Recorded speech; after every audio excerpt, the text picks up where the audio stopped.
Good evening. Dr. Max Price, the board of the Steve Biko Foundation, patrons of the Steve Biko Lecture, comrades and friends, ladies and gentlemen.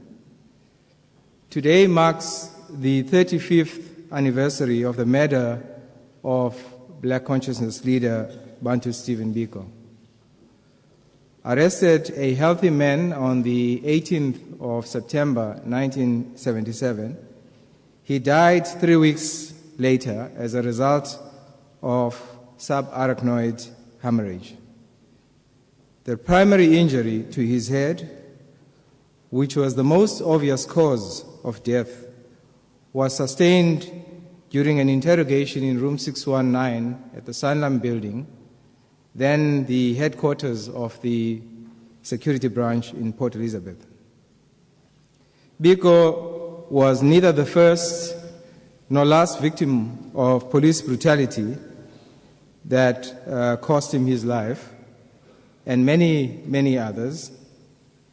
But more malicious than the circumstances of their deaths was the attempt by the police, often with the complicity of the medical professionals and the judiciary, to pass murder off as suicide or accidents, such as slipping on a bar of soap.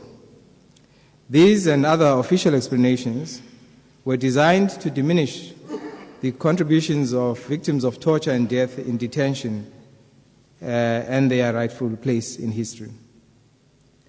In the case of Steve Biko, the attempt to attribute his death to a suicidal hunger strike could not be substantiated, at least not in the forensic evidence that was revealed at the inquest. Yet, despite the overwhelming proof pointing to grievous bodily harm inflicted on Biko's person, the finding by Magistrate Prince was an emblematic "nobody to blame," a phrase later used by Advocate Bezos as a title for his book on torture and death in detention.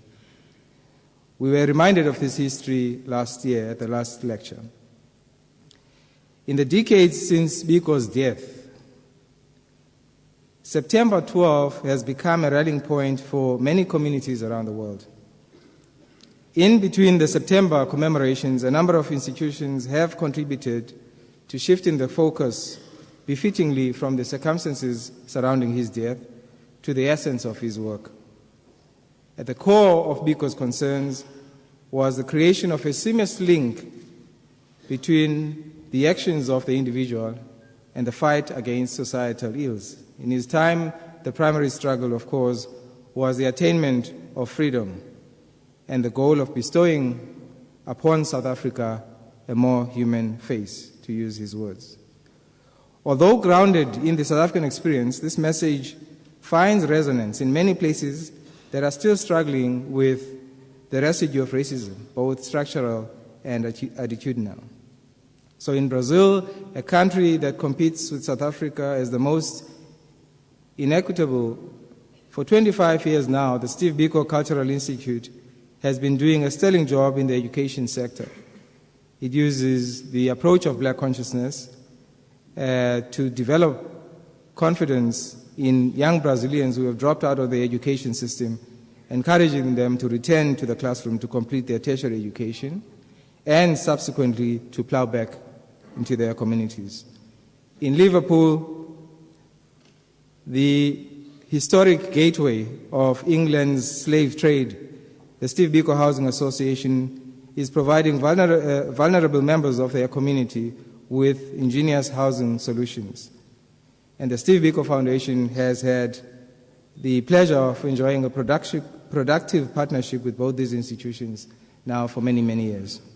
At home, together with, this is where I should be saying the other university and the other university, but Professor Dr. Price is a generous person, so University of Wits established the Steve Biko Center for Bioethics. That's in fact his, that's his program. which is designed to develop depth of scholarship in the field of, in the area of medical ethics. Accordingly, the center teaches medical professionals and citizens about their rights and responsibilities from a legislative and moral framework. In partnership with the University of Cape Town, of course, we host this memorial lecture now for the 13th year, and with the University of Fort Hare, the Robert Sobukwe lecture now for 6 years. At a community level, the programs of the foundation have embraced more than 300 schools and community organizations in the past 6 months alone. And during the course of last year, more than 50,000 people benefited from the programming in the areas of dialogue, education, entrepreneurship, sports, arts and culture, and then research and publications. And none of these interactions with communities would have been possible outside of a purposeful strategy of partnerships. Perhaps the most timely commemoration is the imminent opening of the Steve Biko Center. Located in Ginsberg, the center will focus on translating global interest in the legacy of Steve Biko into a developmental resource for the region, serving as an intellectual resource while providing an economic fulcrum. The center is comprised of a museum, an archive, library, resource center, a commemorative garden honoring human rights activists, and training facilities as well as cultural performance and production spaces. In addition to being a comprehensive experience, the center will feature as the cornerstone of the Biko Heritage Trail, which includes his home and many, many other facilities declared in 1997 as national heritage sites. So the center is designed as both a destination for tourists and a vehicle for greater cultural awareness. Now, the initiative has received quite a bit of support from government, national government, and for which we are grateful. It has received also the endorsement of the community and, of course, other institutions of civil society. It has been recognized as a legacy project, which means Cabinet took a decision to support it, and indeed has a standing of the institutions like Robben Island and others. Beyond its national status, there are elements of this trail that have also been placed on the UNESCO's interim World Heritage List, and we have to do certain things over the next few years to maintain our place there. Briefly, I want to take the opportunity to thank many, many people that are involved throughout the country in various programs. And tonight we have a group of about 16 young people who are currently staging a production called Biko's Quest at the Artscape Theatre. They started in King Williamstown. Yesterday, we held the Frank Talk Dialogue in Johannesburg, where we had Simpiwe Dana and Mefi Morobe. On Sunday, there is a church service at the cathedral at 9:30. Please join us in prayer. And later in the month, on the 21st, the Durban University of Technology and Umtapo Center are holding a seminar that will look at the state of the nation. On October 19th, we take to Europe a dialogue platform, which will be in partnership with the London School of Economics. And now it's the duty of Dr. Max Price to introduce our speaker tonight. But on behalf of the Steve Biko Foundation, I wish to preamble this by welcoming Professor Ben Okri to South Africa for the first time. My colleague,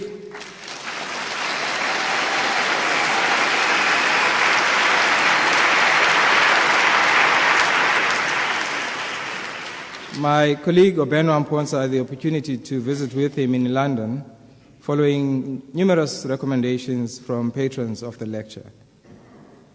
The timing of his visit is very important because it is South Africa's Heritage Month.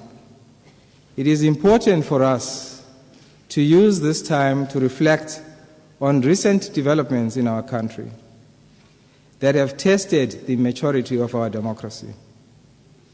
Of these none has so challenged the objectives of social cohesion as has the matter of the spear.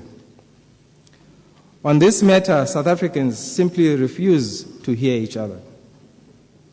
Although the two positions, freedom of expression and the right to human dignity, are clearly spelled out in the Constitution, including the extent to which they may or may not be derogated, the Constitution was inadequate in providing a common ground.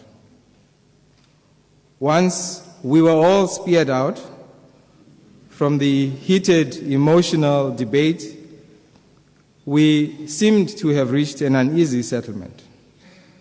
And so I think, if we are to be frank, it's fair to say that after 18 years, we still show strong symptoms of a fragile underbelly.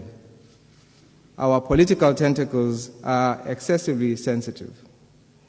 And it's perhaps at this point that the work of Ben Okri provides us with new possibilities. Our country is endowed with at least 11 cultural streams.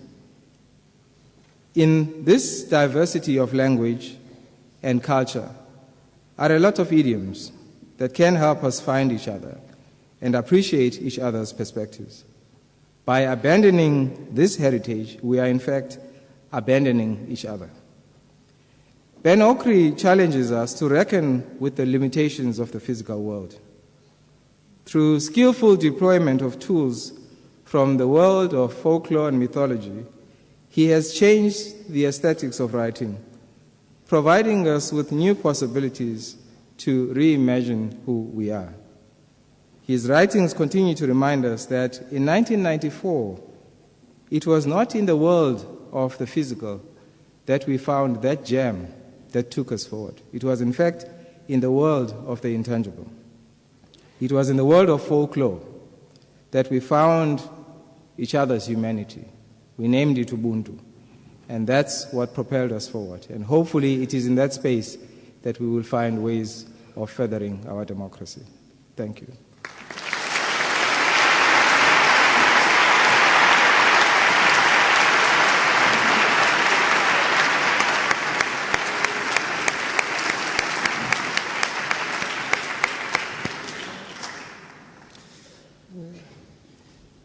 I know I can always look forward to a wonderful oration by Nkosinathi, and he never disappoints us. Thank you again, Nkosinathi, for a really great introduction.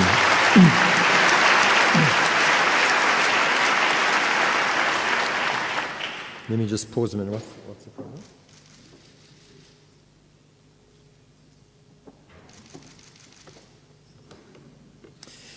Professor Ben Okri is not only a renowned poet and novelist, but also one of Africa's foremost writers in the postmodern and post-colonial traditions. He has been compared favorably with authors such as Salman Rushdie and Gabriel Garcia Marquez. Many have found it difficult to categorize his work, and you've heard a hint of that from Nkosinathi. Okri has referred in the past himself to his fiction as being preoccupied with the philosophical conundrum, what is reality? While his poetry and non-fiction have been described as having a more overt political tone, focusing on the potential of Africa and of the world to overcome problems of modernity. He's based in London.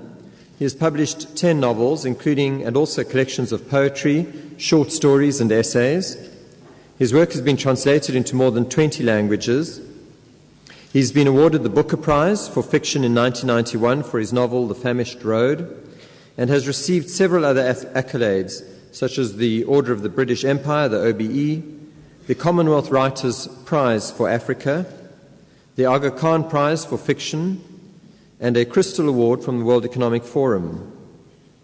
His most recent books are A Time for New Dreams, published last year, a collection of linked essays, and also a new collection of poetry called Wild, published this year.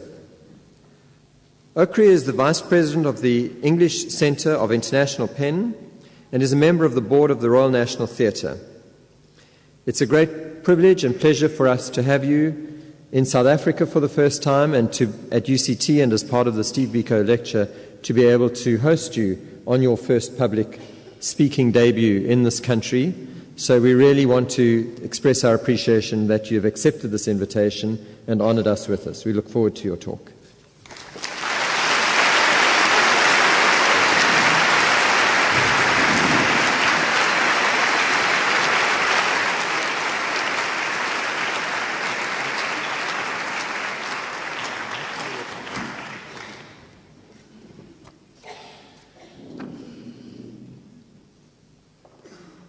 Molweni.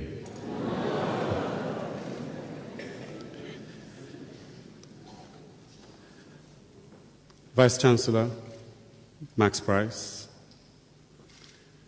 Mr. Nkosinati Biko, members of the extraordinary Biko family, members of the Board of Trustees, the Minister of National Planning, Deputy Minister of Justice and Constitutional Development,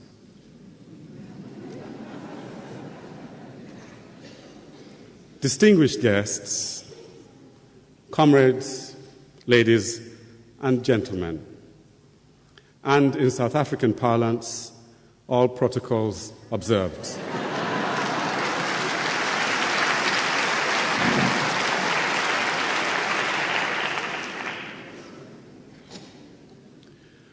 Preliminaries first. I really want to thank the Biko family for the magical honor of giving this talk today and for inviting me to South Africa for my first visit to your really beautiful country.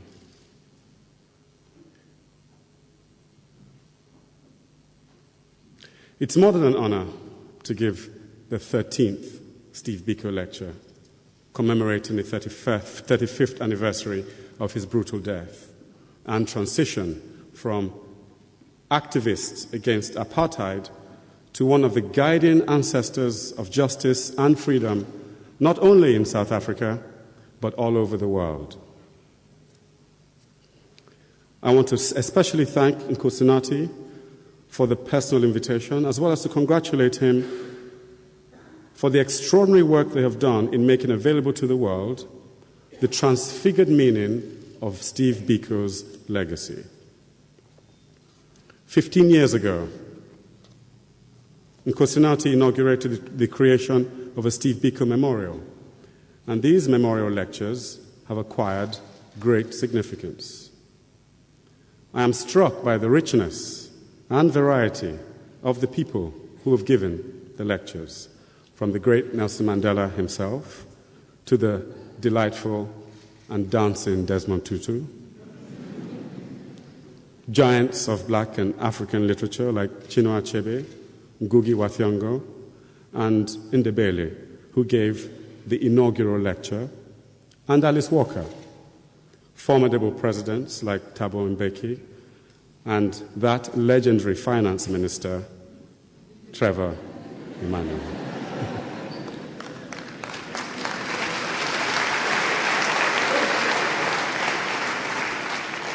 As you know, this is the 13th memorial lecture, and I happen to consider the number 13 to be a very lucky number indeed. Combining, as it does, the Hebrew letter for one, which means love, do your research, with the Hebrew letter for three, which means unity. Maybe the fusion of love and unity in a world fatally divided and dangerously unstable may be one of the secret themes of my talk this evening. And what is the title of my talk this evening? If I'm going to be honest with you, I just came upon it a couple of minutes ago.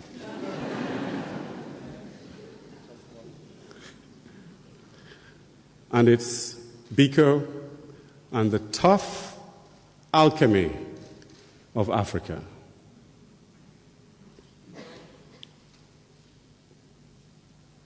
Your great struggle and your history have been the background music to our lives. We grew up with a consciousness of your struggle, and your suffering and heroism have accompanied us through the years. In a sense, your struggle highlighted to us, all over the continent, the meaning of justice. As a child growing up just after independence in Nigeria, one of the first moral questions about the world was posed to me by your circumstance. That there was a country, that there were countries in which it was enshrined that one race was inferior to another and that one race can dehumanize another, posed to me questions that went right to the very root of existence. For many of us, it even made us question the existence of God. Such injustice, we felt, could only exist in a godless universe. The Sharpeville massacre of 1966, with its unforgettable images that seared themselves into the consciousness of the world, was one of those world events that awoke us from our moral sleep. I was roughly the same age as the children being slaughtered in that famous picture, and it instantly made me aware that our fates are one. I don't know how other people in other continents saw that picture, but from that day, I too became a black South African. And we suffered with you in your sufferings and willed you on in your struggles. You have no idea what you mean in the historic consciousness of the world.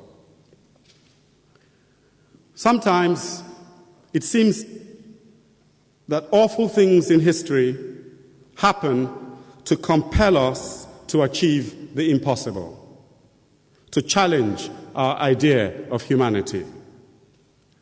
Your struggle, mirrored around the world, is one of the greatest struggles of our times. It poses and continues to pose the biggest questions facing humanity, massive philosophical questions that have never really been tackled by the great thinkers of the human race. These are some of the questions which your history posed. Are human beings really equal? Is justice fundamental to humanity, or is justice a matter of law? Is there evil? Can different races really live together? Is love unreal in human affairs? Why is there so much suffering? Why do some people seem to suffer more than others? Can the will of a people overcome great injustice? Can a people transform their lives and their society through the power of a new vision? Does God exist, and is God unfair?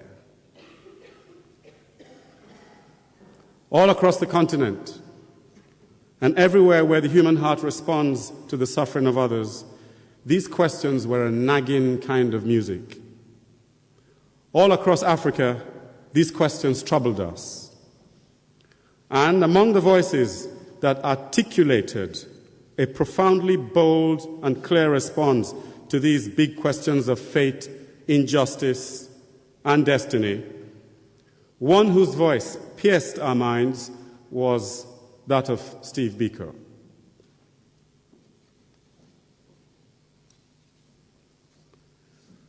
One of my points of affinity with Biko is with his rigor and his high standards of expectation of the human and the African spirit.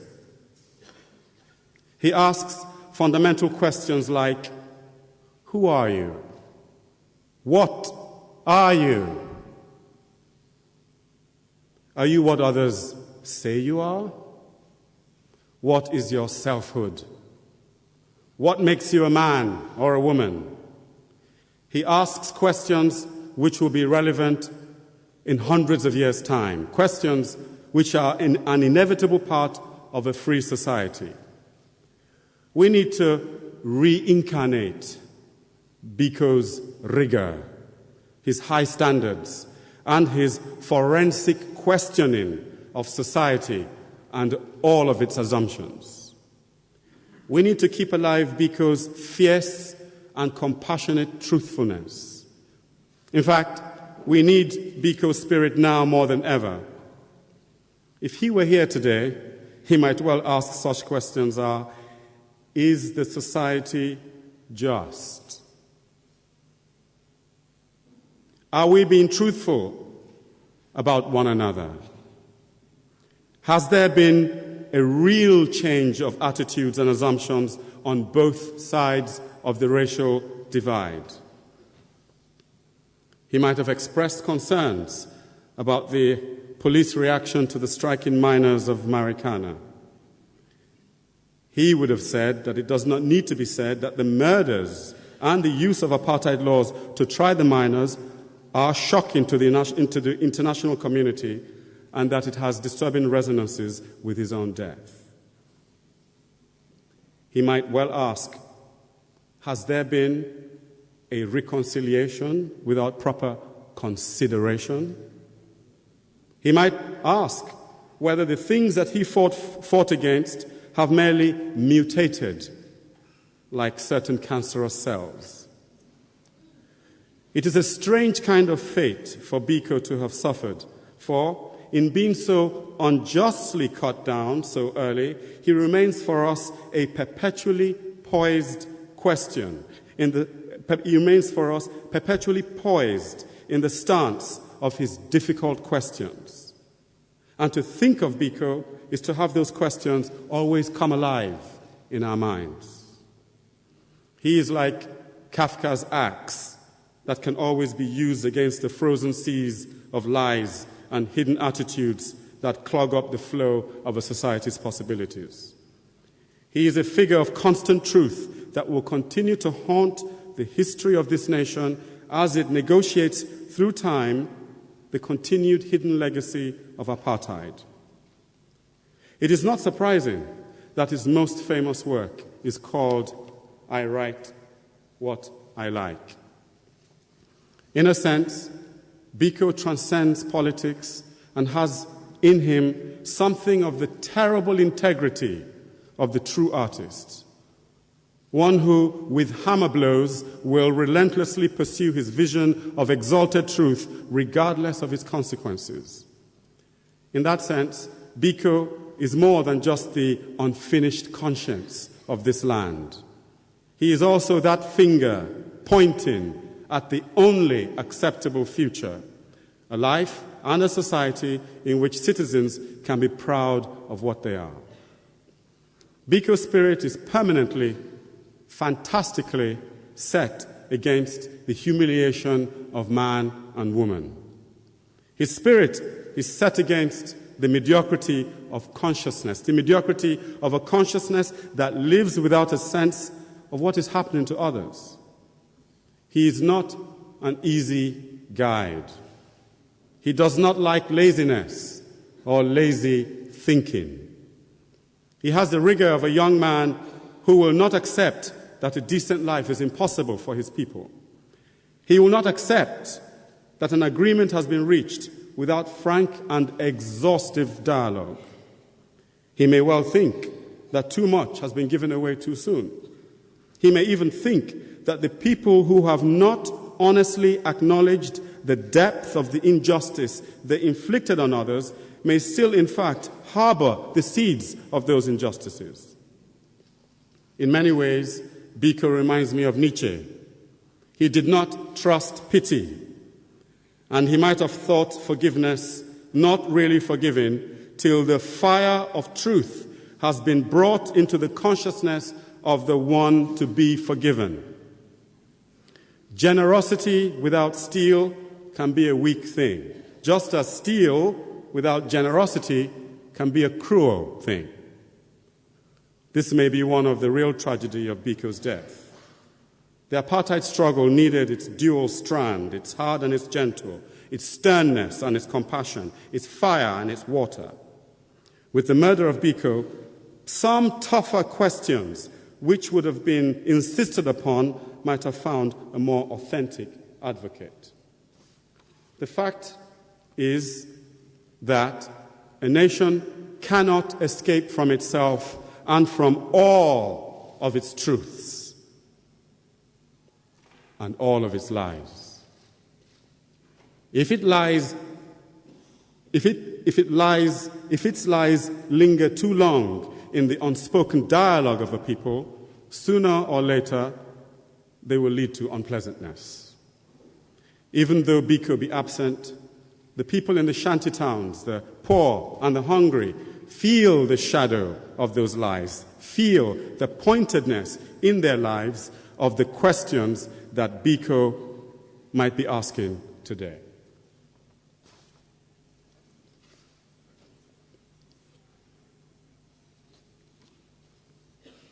I think I better have some water.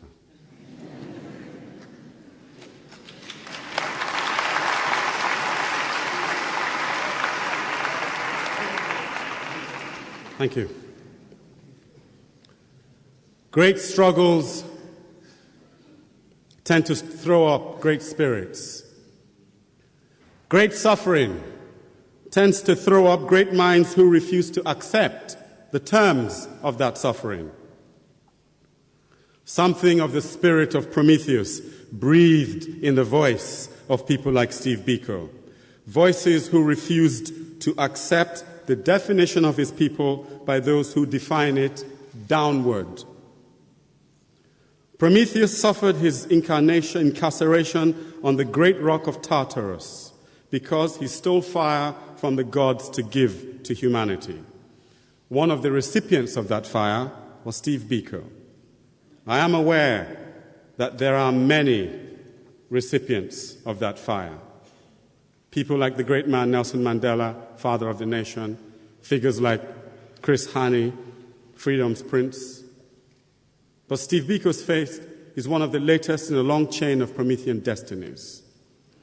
Like the phoenix of classical mythology, his end was his beginning.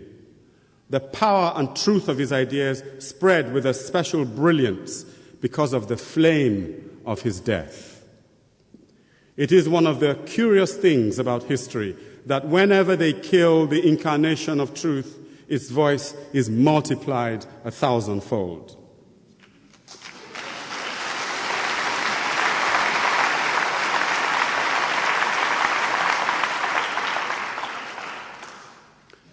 Your history has taught the world a thing or two about the human spirit.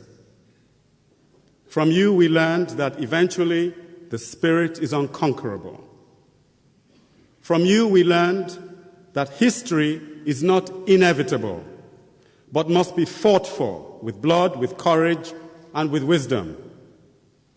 From you, we learned that the impossible belongs to those who have not peered deep into the darkest darkness of the night and still believe in the cycle of the sun. Forgive this rhapsody, but often we take history for granted, and those who live through it and come through it take it as a kind of nightmare or dream, and therefore a kind of unreality. For most of my life, it seemed that apartheid could not be overcome. Our rage at its reality seemed to collapse against what seemed like its eternity. It seemed one of those unacceptable facts etched into the fabric of the world.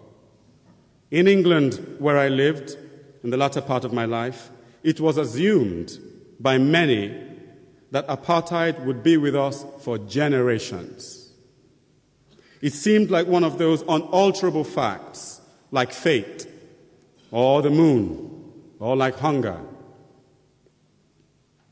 But a great injustice rouses something very deep in the human spirit, something deep that goes all the way back to the gods. You can almost say that great injustice awakens in us the same forces that shape the world, a force greater than destiny itself, a force that comes from the fire of the demiurge, a force that tears down mountains and throws up continents, a force like a bursting volcano, a force of thunder. This is a force slow to rouse, but once roused and awoken, hard to control. Such a force unleashed itself in the French Revolution and gave birth to one of the great nations of the world and some of the great philosophies of freedom. Such a force was roused in the American Revolution, one of the father revolutions of the human race. But this force does not unleash itself in revolutions only. It can burn in civil wars. It can implode in gulags and forced inhuman policies and orgiastic historic rages. When a people overcome the impossible, they achieve eventually a kind of evolutionary shift, an epistemological break. They realize eventually, deep in their souls, something powerful about their will. They are never quite the same people again. They change subtly something in their DNA. They also experience a state of unreality.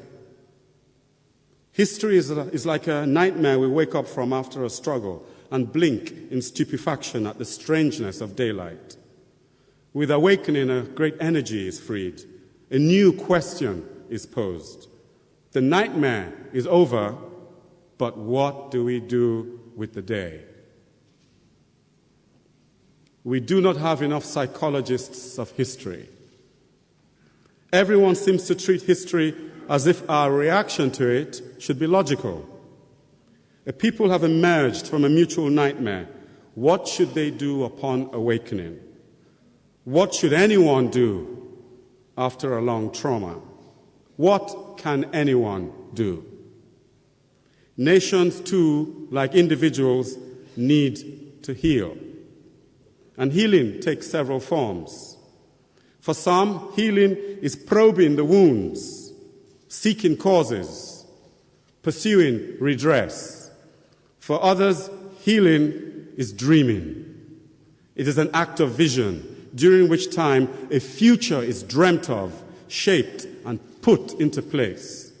For them, healing is an opportunity to transform themselves out of all that suffering, all that trauma, and the heroic effort of all that overcoming.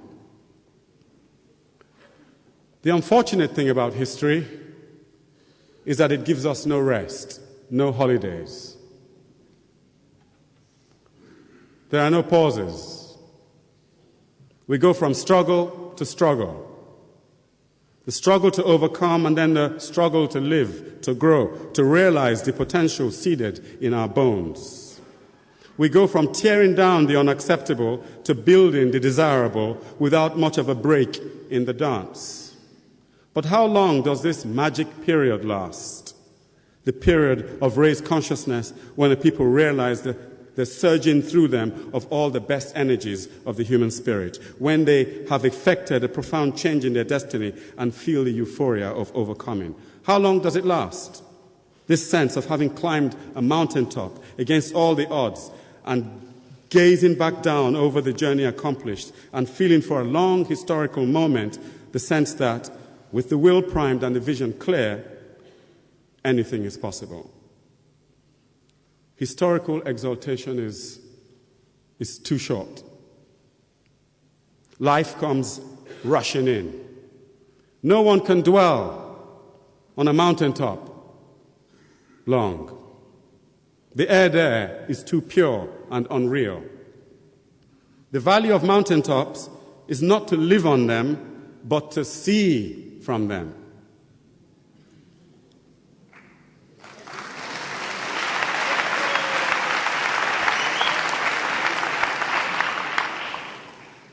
To see into the magic and difficult distances, to see something of the great journey still ahead.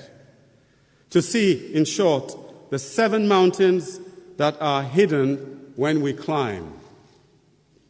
It may be only once that a people have such a vision. Maybe very, very great nations have such a vision a few times. And each time they do, they effect a profound renewal in their history and take a quantum leap in their development. Most nations never glimpse the mountaintop at all, never sense the vastness and the greatness of the gritty glory that lies ahead of them in the 7 mountains, each concealed behind the other. Maybe ancient Greece saw such a vision a few times and dreamt up its notion of a flawed democracy and left its lasting legacy in its architecture, its literature, but above all in its political structure for unleashing its genius upon the world. Maybe ancient Rome saw such a vision a few times too and built its straight roads through history, wrestled with the idea of freedom and tyranny, and conquered a sizable portion of the known world, and left for us their ambiguous legacy of empire, literature, and might. But it is not often that a people reach a mountaintop and descend with a rich vision of a transformed life for all of its people, and then set about realizing it. Too often, the euphoria gets swept away into an ideology of state. Too often, it is squandered. Too often, that great moment is lost, never to be experienced again, and eventually forgotten in the mountainous piling up of day after day after day after day of ordinary reality, the mire of history, till disillusion and despair and boredom set in. And a people who could have given mankind a new reality of how a society can be in a world where so many good dreams are failing becomes our lost moments when we too could have been a light to the world. Or maybe for a nostalgia for what can be, the hope that we too can effect our own modest daily overcoming against destiny. We like to believe that those who suffered can show us the true meaning of that suffering, which is to point a new way for humanity to be.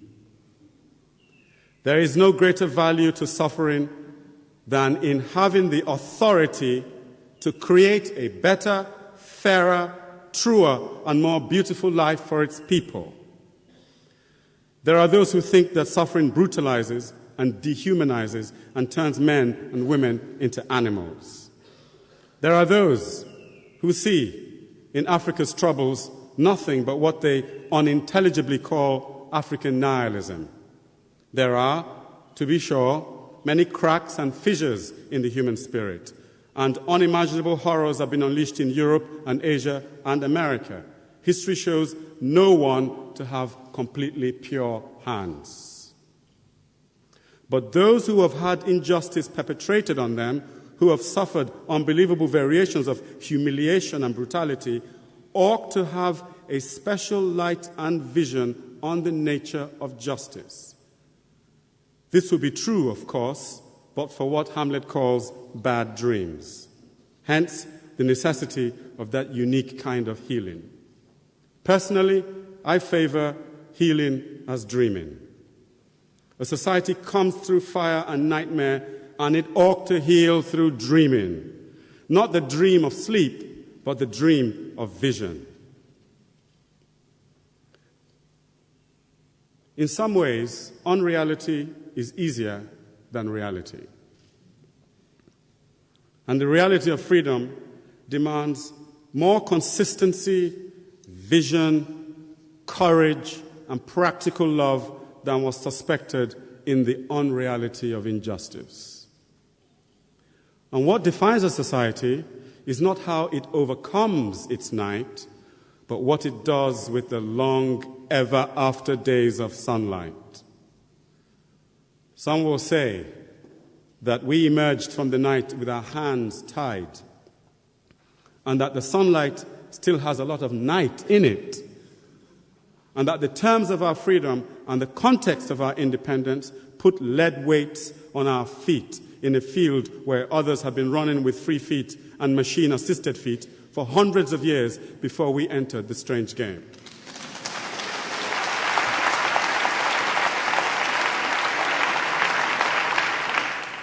Some will even say that at every stage of our emergence into sunlight, we were hassled, sabotaged, undermined, and the terms of our participation fixed and limited, and that we are being judged in a game in which the terms and conditions are twisted and lopsided in ways so subtle that no one notices how they damn our participation before we begin.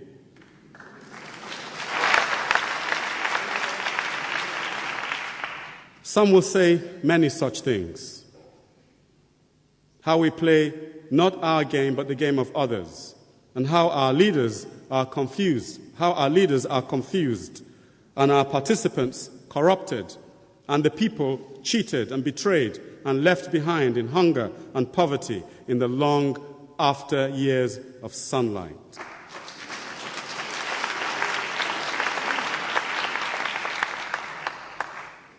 These things may or may not be true.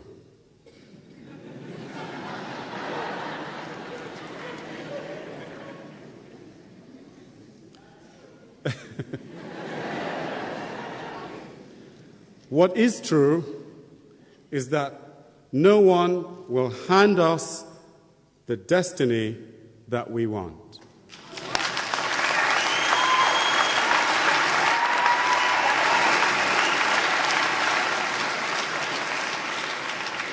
No one will carry us to the future that our bones and our history crave for. We must do it ourselves.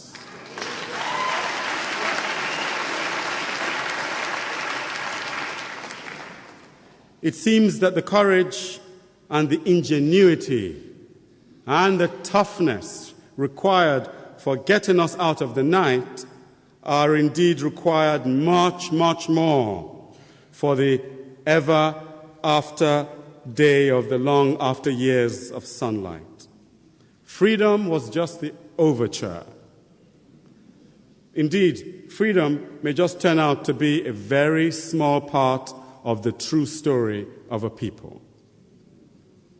The real story begins with what they did with that freedom.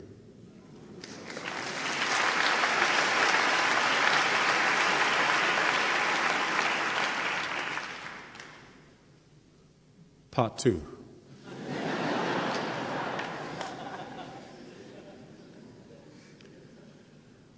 This has been the real challenge of Africa. This has been the real challenge of our times.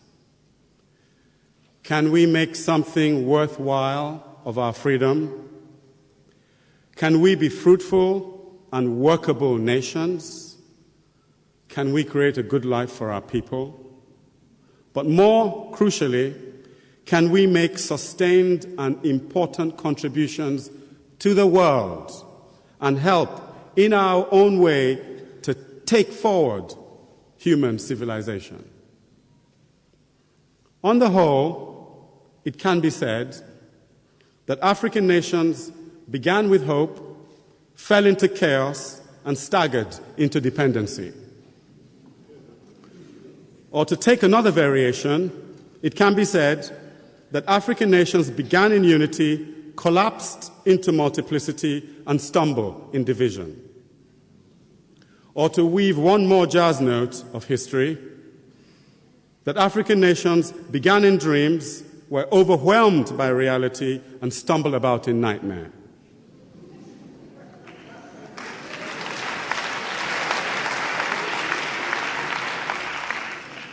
Or to take a classical turn, African nations came, saw, and squandered.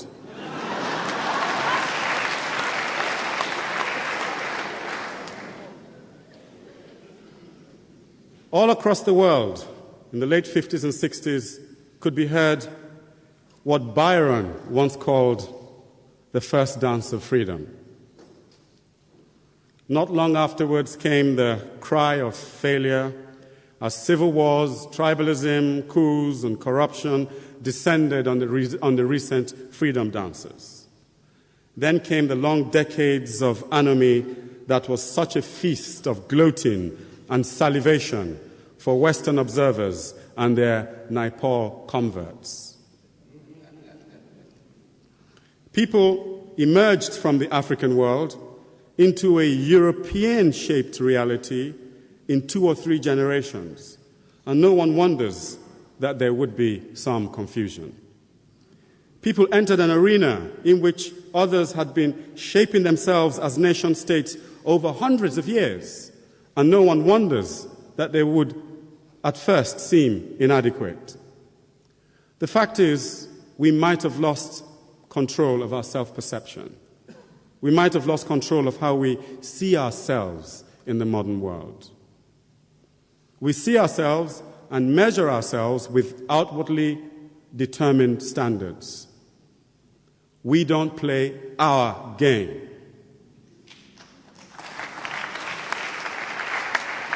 We don't choose our values. But more seriously, emerging from African reality into modern reality has had one major effect. Time has gotten speeded up for us.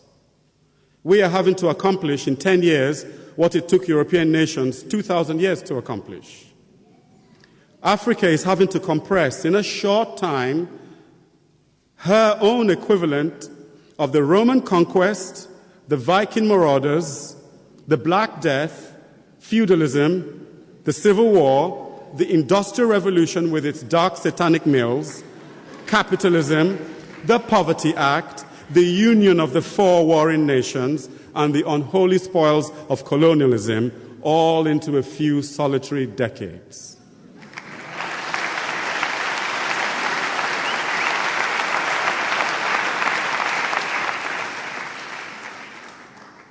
There is, however, another way to read history. It could be said that African nations have emerged from the long reality of their selfhood into a different time and are engaged in a complex historical adjustment. We need to define history more accurately, and the history of African peoples, the Luos, the Bantu, the KwaZulu, the Yoruba, the Urhobos, to give a tiny example, is long, unique, and needs to be written and studied. History is not the story of the impact of the Western world on the African world. That is a small part of our history.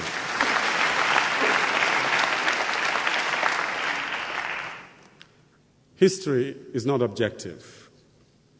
The meaning of history keeps on revealing itself through time. Like a text of infinite interpretability, history yields new meanings in relation to the eyes that behold it and the pressures of the times.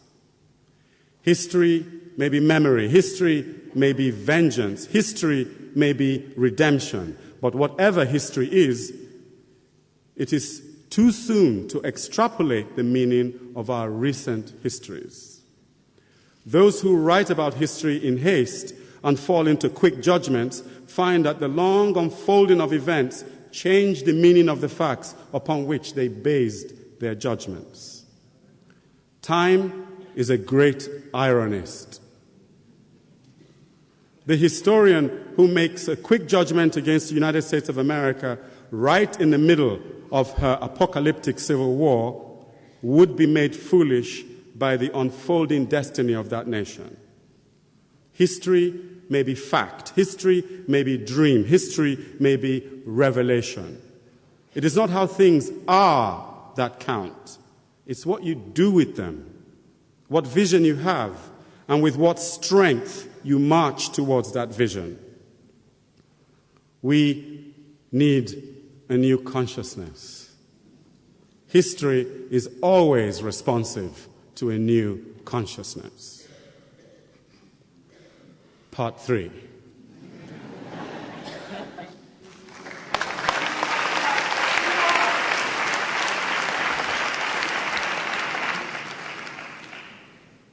Do you want me to keep going? Just want to make sure I'm not talking to myself.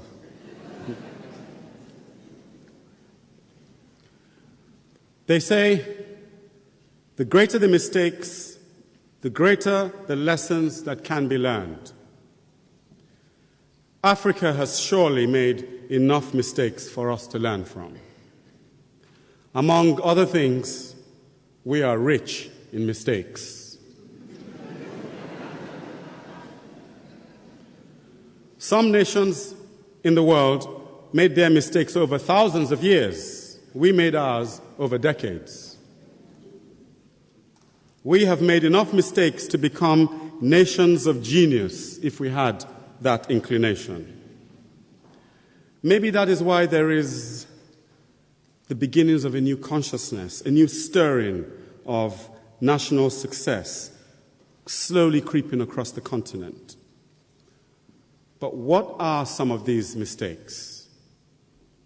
The slide towards dictatorship and tyranny, corruption becoming a natural part of the national fabric, the depletion of national resources by a ruling elite, the erosion of civil liberties, the failure to realize that nations can die just like businesses, companies, or individuals. You do not need me to tell you that if Biko were alive today, his cry to Africa would be to put its house in order.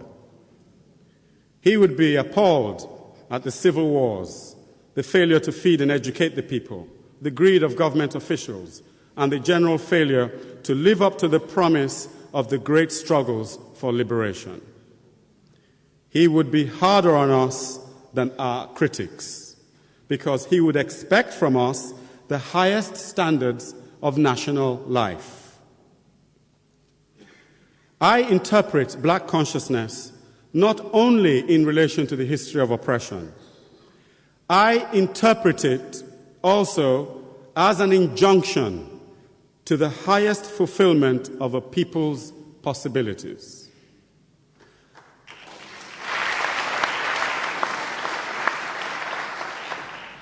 Black consciousness means nothing if it does not also mean the best flowering of our reality. To me, black consciousness means equality, freedom, community, grassroots transformation, but it also means excellence, humanity, foresight, wisdom, and the transcendence of our weakness and our flaws. Stripped of its specific context of apartheid, the core of black consciousness does not seem to me a polarizing message. Rather, it is a call for the awakening of the spirit, a call such as the ancestors might have made. Wherever a people are oppressed, the first thing they must remember is who they are. But once liberation has been achieved, the first thing they must remember is who they want to be. The heart of black consciousness is a message of becoming. Its goal is not limited. It hints at a continuing journey of self-discovery and self-realization. This can be as wide and as expansive as the mind that interprets it. There can be no end to our self-realization. Every day we discover more and more who we can be. This is what black consciousness says to me. Become who you are. And also, become what you truly can be. It is an injunction to greatness. In fact, it is an injunction to leadership. It says, in effect, that black people, because of their history and all that they have learned, should show the world a new way of being. To paraphrase him, a better way of being human.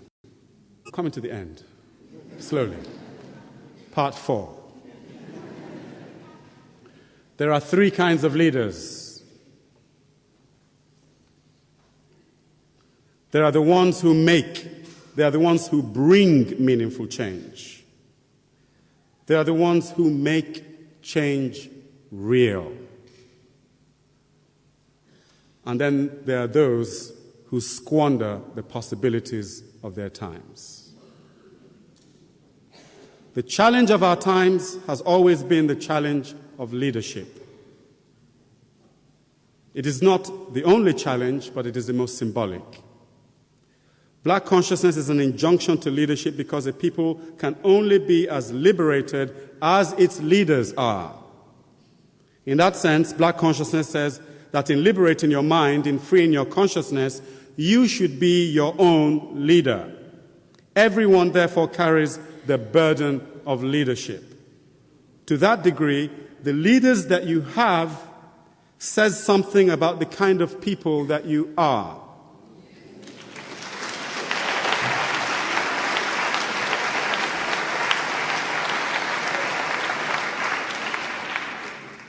Previously, leadership was considered on its own as an isolated event of responsibility. We tended to blame our leaders for our failings. The micro-responsibility of black consciousness implies that we should blame or praise ourselves for our leaders, for they are what we have enabled them to become.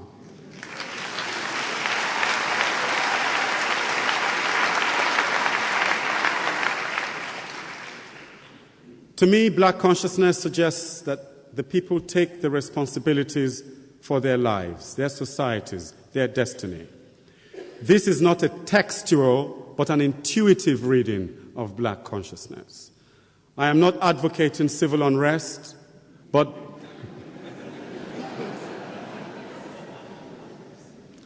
I'm not advocating civil unrest, but that the people are complicit in how their societies are run, how their history turns out. The people cannot be passive about the single most important thing that affects them, which is the running of their lives. In that sense,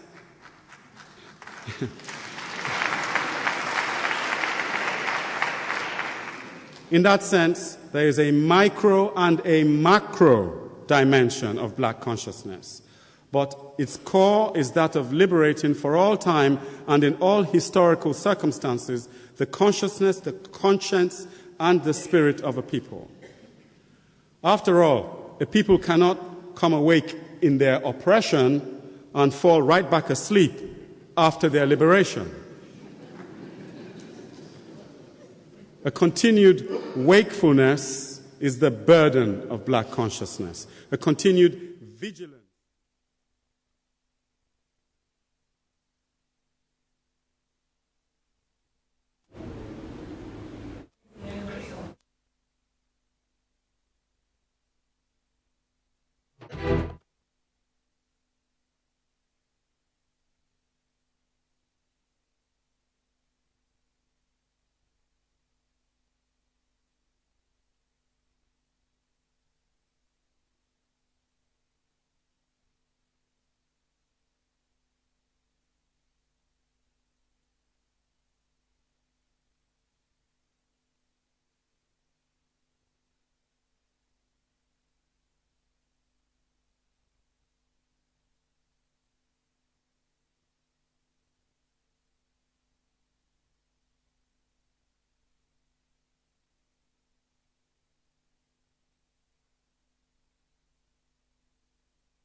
Fiancé.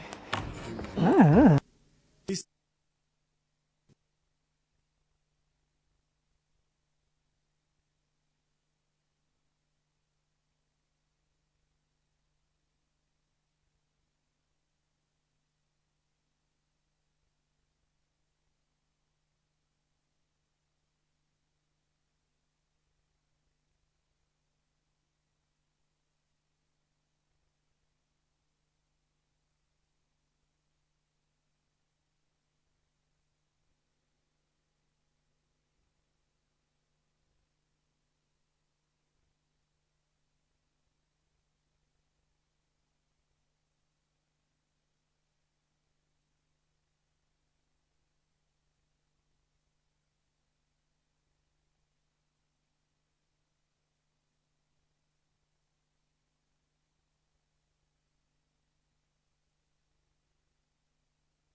a focused vision. Japan, the Soviet Union, and China, in some ways, exemplify this.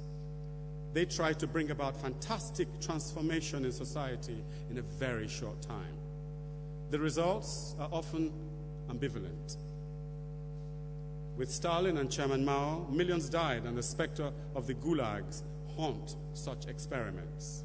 Only Japan uniquely showed the fruitfulness of this difficult way. But for nations of diversity involving a land of many tribes and many races, the ideal seems to be the wet way. Europe took its time to arrive at its current stability. America needed 200 years and a civil war to become itself. We must measure time differently. Our history began long before the history of others.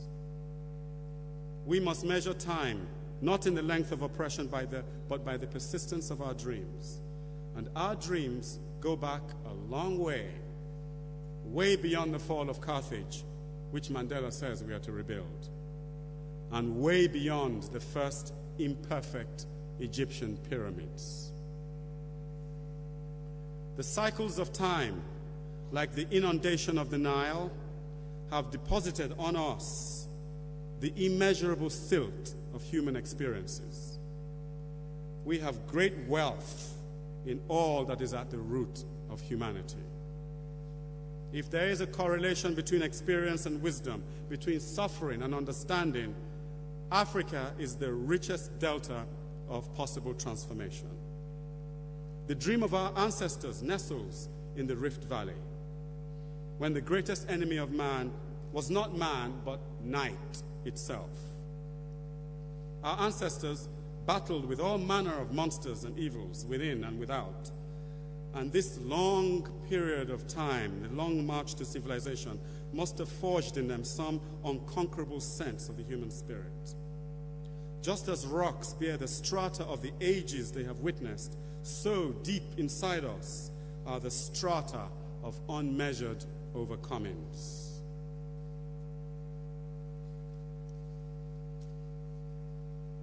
Let us be tempered. May the fire of history burn us into a new consciousness. Let the white learn from the black, and the black learn from the white. I'm quoting Taoism here.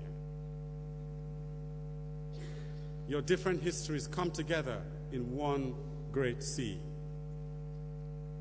Let us raise one another.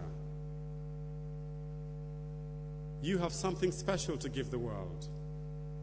And the gift of your genius, our genius, will be revealed not long after we claim the right to be ourselves.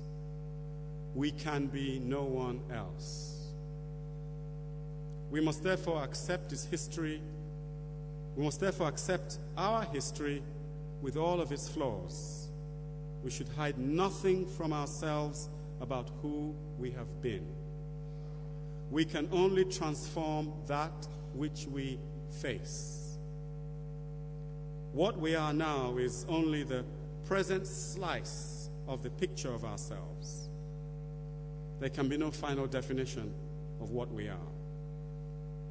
We grow and change in accordance with necessity and vision, and yet, in some mysterious way, we become more and more ourselves.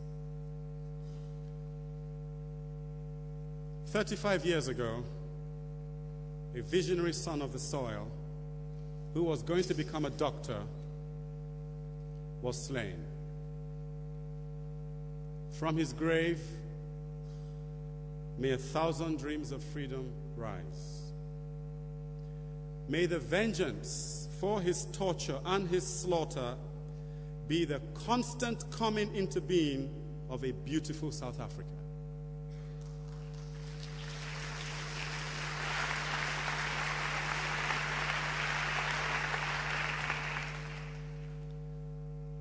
A beautiful South Africa, where the frisson between the races be always creative and compel them towards dynamic harmony, and where the intelligence in the rich nurturing of citizenship is nourished by the dragon's blood of his and other martyrs' immolation.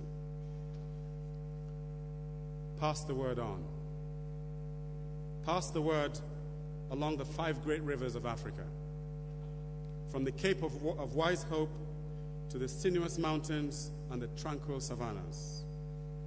Pass on the word that there are 3 Africas. The one that we see every day, the one that they write about, and the real magical Africa that we don't see, unfolding through all the difficulties of our time like a quiet miracle. Infect the world with your light. Press forward the human genius. Our future is greater than our past. Bless you all.